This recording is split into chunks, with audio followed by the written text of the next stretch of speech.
Welcome back to My Conscious Dad right here on your hometown station, AM 1220 KHTS. Today we are talking about priorities. And before we went on the break, we were talking about the parents and kids side. And I want to hear more, I guess, from you, Dad, about the parents side. What do you see and how does it make you guys feel when we're picking our friends and we're picking pretty much everything over family first? I think that there's two versions of me. There's, there's many versions of me. There's the many multiple unconscious versions of me, and then there's the conscious versions of me, and then there's the higher conscious versions of me. And I'm dilly-dallying in each level at all periods of the day. And so it just depends on at what point you catch me at. But the unconscious parent in me, wants to have your priorities match my priorities, what I think that should be important to you in your life. That's the unconscious parent in me. The conscious parent in me is the wisdom and the inner spirit that's always reminding me that you have your own life. You're on your own journey and that you have to decide what's important in your life, and you're going to have to figure out how to prioritize things. Now, the conscious parent in me tells me that I can't make you bad and wrong for what you choose, that you have to choose it, and you have to decide, like you just shared earlier, that you were struggling with realizing for yourself that you've been letting the family priorities slip down the scale. Now, I can't make you bad and wrong and point that out to you and shove it down your throat and say, hey, I think that this and I think that, and I can't make it about me because you're a young adult now and you need to figure that out for yourself. That's what the conscious parent in me and the, Alex 7.0 version rather than the Alex 2.0 version. The Alex 2.0 version wants to try to control you and make and force you and give you that advice or tell you that this is how you should be living your life, or telling you that this priority should be over this priority. And that doesn't work. That lower level conscious parenting style doesn't work anymore. When you were little, when you were 4 or 5 years old, I can tell you, hey, don't go over there. Come back over here. I can manage the outcome. I can control you. When you start to realize that you are a mighty, powerful force in your own life, and you start to realize that you have your own wings and that you're your own leader and you have your own voice and that you're powerful at 6, 7, 8, 9 years old, wherever at time that moment comes where you start to realize that you can start deciding for yourself, I need to start shifting my parenting role. And that's why we call it the conscious parenting. You start shifting into becoming more of a conscious parent.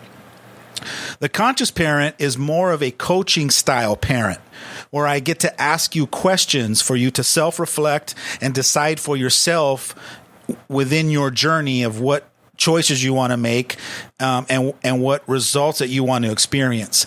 And I have to let go of the control of having you decide or make choices that's going to make me feel better about myself or better about my parenting. And that's the transition, I think, that most parents that love their kids and want them to win and be the magnificent leader that they visualize them to be, you have to shift your parenting style and allow them to decide for themselves what priority and what's important to them in their own life.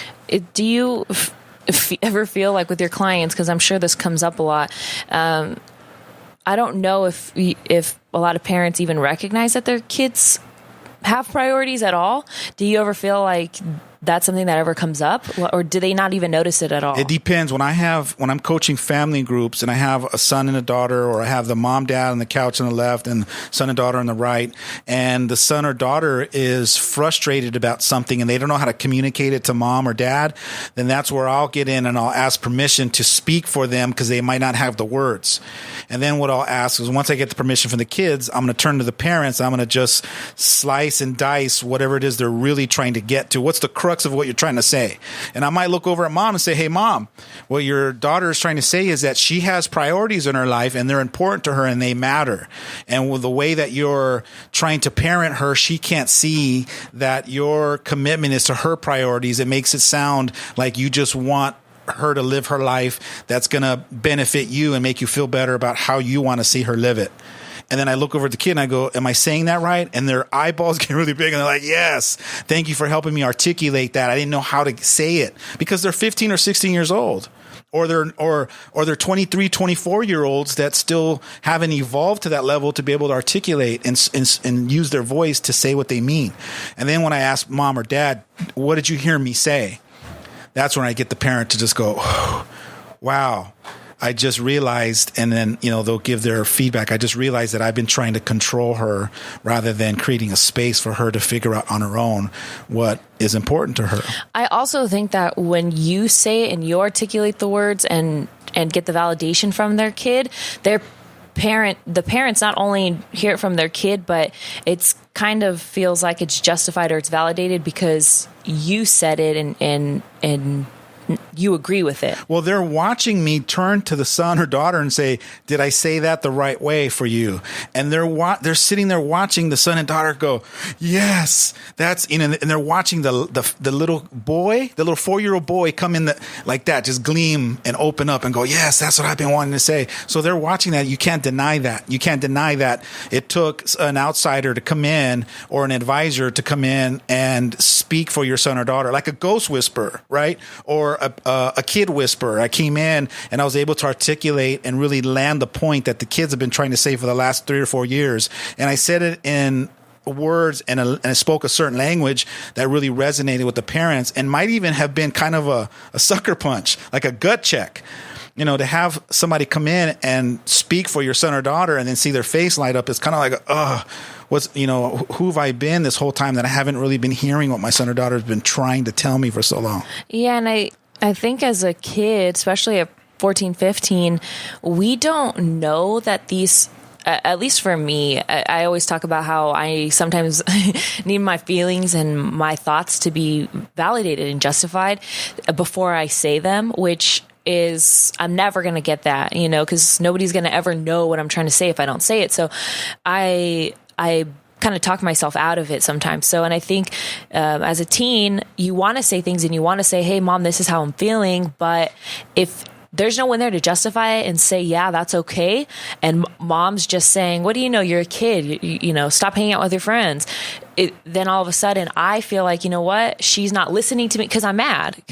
Because no one's there to validate the feelings for me. And that's what I think is really cool about having one, a coach, and then two, more conscious parents. Because if I'm trying to tell you something, I have my mom to say, Alex, this is what she's trying to say, or vice versa, because there's one parent who's conscious. Well, believe me, I've had maybe 5 or 6 dozen times in the last 20 years where I've had parents that told me that they're open and they want me to coach them, and I coach them and I start coaching their family, and then we bring the kids in, and all of a sudden I'm turning to the parents and going, this is what your son or daughter's trying to say to you. And as I say it, a lot of times the parents don't want to hear it.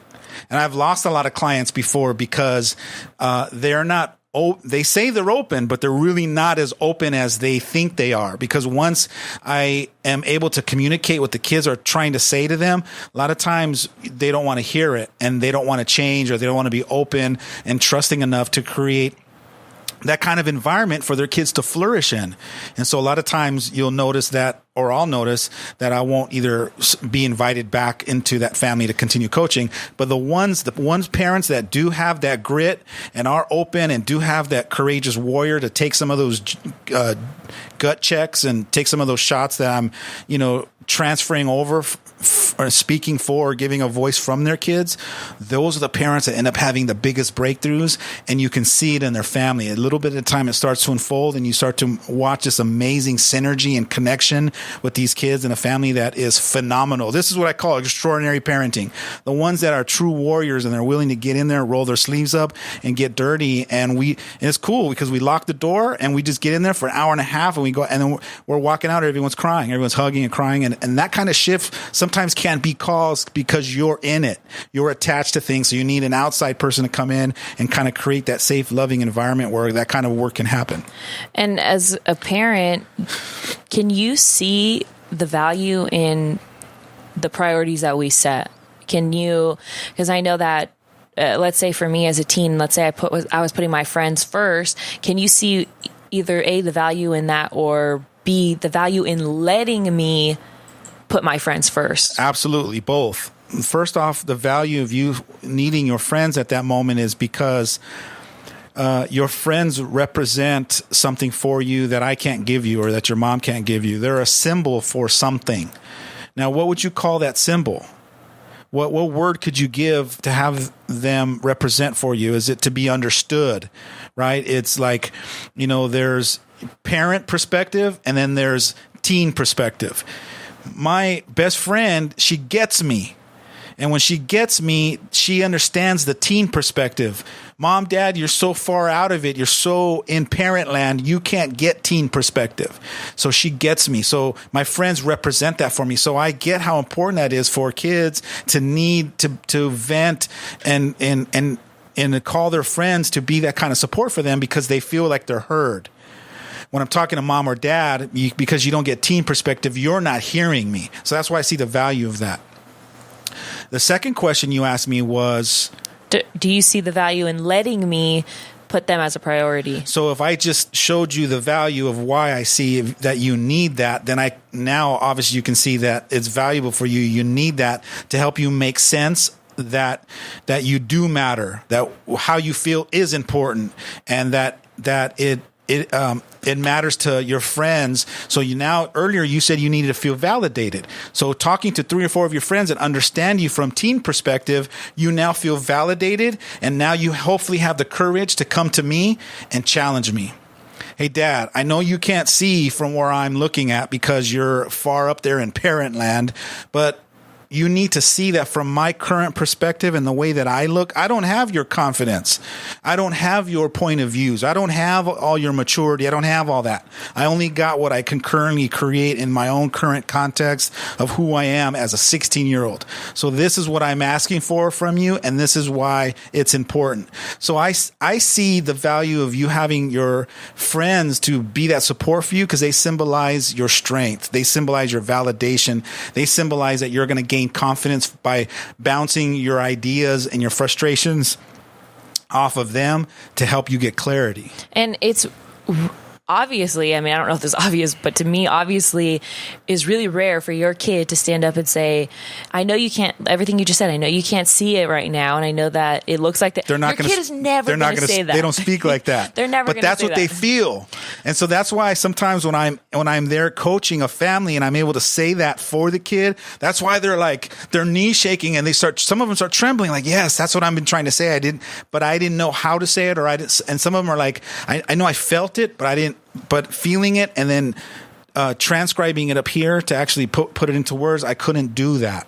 So that's why it's important sometimes to get somebody that's good at communicating and knows how to communicate and find what's underneath the feelings. Having someone like that is important, I think, especially if you're committed to helping your family get to the next level, to create extraordinary results. Yeah, and I think if you can't come to those conclusions on your own for your kids, then it's your responsibility as a parent to find somebody who can. And I just really want to emphasize that I think parents, at least in my experience, they put a lot on us to handle our emotions and just figure everything out so that our relationship will be perfect. And I know relationships are 50-50 or 100-100, however you want to look at it. But in parent-kid relationships, I think personally that, maybe there's a little bit more percentage coming from the parent side, or I feel should be coming from the parent side. At least that's how I want to parent, and that's how I like to see you guys parent. And I like to believe that there's, I'm getting better at it. I like to believe that being in all these transformational trainings for teenagers, that I'm getting a better clarity and a better vision of what they're trying to say. What are their cries about? When they go to sleep at night and they cry themselves to sleep because they're not feeling like they matter, or they're not being heard by their parents. I get to hear all that and see all that and feel all that emotionally, spiritually, mentally in the training rooms. So being able to have 20 years of that kind of experience, just forget the trainer or being a coach, but just being in the room and experiencing the heartbreak has really opened my eyes to my own parenting. And that's why, I don't know if you've noticed, but every time I come back from a training, I'm flying in from a different state, or if I'm local, every Sunday night or Monday morning, you see this little teddy bear come in and I'm giving you a hug, or I'm letting you know how much I appreciate you. It's just a constant awareness and a conscious awakening of realizing that you're in your own journey. and you're struggling just as much as the next person, and there are things that you want to say to me that you don't know how or that you're afraid of. And so it's my job as the dad to create that safe environment where you're not being judged, to allow you to find those words and share it with me. And I got to be open to the possibility that you don't know how to say it. So now it's up to me to try to get it out of you. And I'm going to learn I'm going to train myself or practice how to get it out of you by asking you open-ended questions to help you go down a path where both you and I have a breakthrough. And before we go on a break, this is one topic I really wanted to cover was commitment and being committed to these priorities. And I think it's really important as a parent to, one, understand that those are their priorities and commit to that and say, that's great. I'm going to let them do them, but commit to that so that there's some kind of, you're not all over the place. So if you say, I'm going to let them hang out with their friends and I'm going to let them handle this and get over this hump or whatever it looks like, to commit to that. So if you say, I'm going to do this for 1 month, and do it for the whole month, because kids, we like things to be set, especially with our parents, if that makes sense. You want it to be consistent over and over. You want to know that you're not just going to be like that 1 week and then all of a sudden you're going to revert back to the mom that doesn't even check in with me, or you're not going to be phony. You're not going to just try it and then abandon it. Yeah, exactly what I was trying to say. I get it. And all the kids from the trainings, that seems to be some of the biggest heartbreak is, hey, Alex, it was awesome that I was able to find my heart this weekend and discover how amazing I am, and I'm fired up and I'm lit up about life right now. But now I got to go back to that same home where mom and dad don't operate and don't speak to me like this. They don't create the safe, loving environment for me to figure out who I am. And that's heartbreaking for me. That's been the hardest part of me doing these trainings, is knowing these kids are having these amazing, profound awakening and breakthroughs. Then they got to go back into that home where they feel stifled and smothered. Which is funny because a lot of it, not funny, but it's ironic because a lot of the time the kids are there because their parents made them go. And that's why I created a parent training 12 years ago, because I knew I needed to make a difference with the whole family. It wasn't just for the teens. So, we have to take a break, but stay tuned for more of My Conscious Dad right here on your hometown station, AM 1220 KHTS. Welcome back to My Conscious Dad right here on your hometown station, AM 1220 KHTS. Before we went on the break, our overall show, first of all, is about priorities. But before we went on the break, I wanted to talk about the commitment section. I think that's really important. And we talked about the parents being committed to letting their kids decide their own priorities and so on. But I also, as a kid, never really saw the importance of priorities, especially the importance of committing to them and committing to really anything. As a kid, you want to be free to do a bunch of different stuff, not just focus on one thing. So letting your kids commit to their priorities doesn't necessarily mean if they say, I want number one to be my family, and then one weekend they want to go out with their friends, it's, you don't have to throw it in their face and say, hey, what happened to your commitment? Because friends is still on that list of priorities. But I guess showing up more to your family than your friends is different. And I just kind of wanted to clarify and specify that every situation is different. So you could pretty much argue anything. But I think it's really important to, one, have a little bit of wiggle room so everything's not so, controlled and rigid. Yes. So be fluid. I think what you're saying is, you're asking the parents to, be open to the possibility that because you put a list down of what your priorities are, don't be so rigid and use that against your kids and say, hey, I thought you told me that education was number 2, and how come you're spending more time? It's not to make them bad and wrong that they're not keeping with their commitment or what their priority is, but to have a little bit more compassion with letting them figure how to navigate through those different levels on their own, and then just be a reminder, but not from trying to control you or make you feel bad and wrong. Just get rid of the angst and the nastiness in it, and be more empowering and inspiring by asking open-ended questions, but not with the tone of trying to stab them, or you don't need to use the whole manipulative way of parenting. You can do it in a more loving and more empowering way. Yeah, when I imagine you saying that, I think of it just as really passive aggressive, and kids don't respond well to that, especially teenagers. We don't like that. I know I'm not a teen anymore, but we don't like that. We don't like being. But you have teen experience and you have a voice for the teens.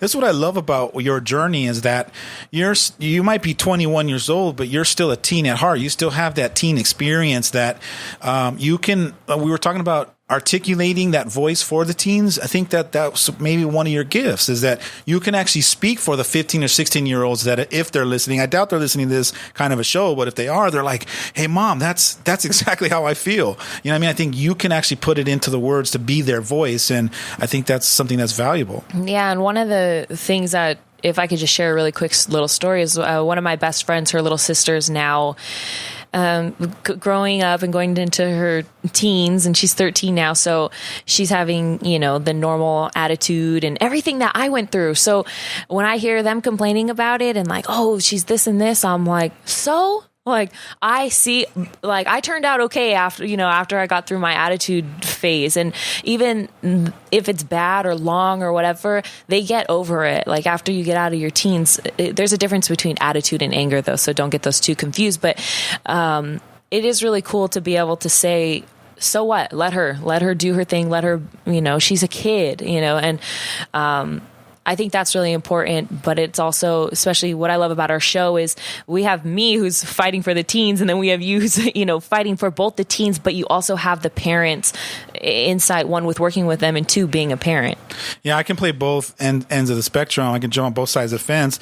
Plus, there's a little kid in me. There's a teen stuck inside of me that also has a voice, or never maybe had a voice to be able to be heard or be recognized or be validated, or,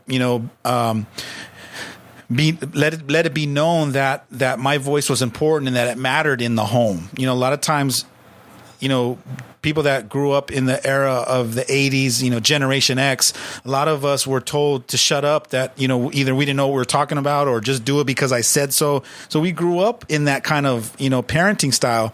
So a lot of us didn't have a voice, and some of us are still, at 45, 50 years old, still trying to figure out how to find that voice. And so it's a journey for everybody. So for me, having that kind of experience is important and valuable.